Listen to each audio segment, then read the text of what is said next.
Bakit nga ba tayo umaakyat ng bundok?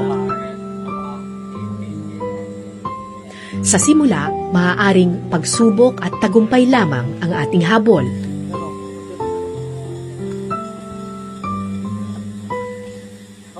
Pero oras na marating mo ang tuktok, maiisip mo, hindi sa iyo umiikot ang mundo. Isa ka lamang maliit na bahagi ng malawak na daigdig.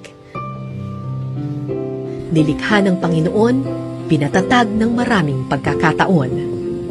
At tulad ng anumang pagsubok sa buhay, gaano man katayog ang iyong tagumpay, huwag kang magpakataas, bagkus magpakumbaba, dahil lahat tayo nakatapak pa rin sa lupa.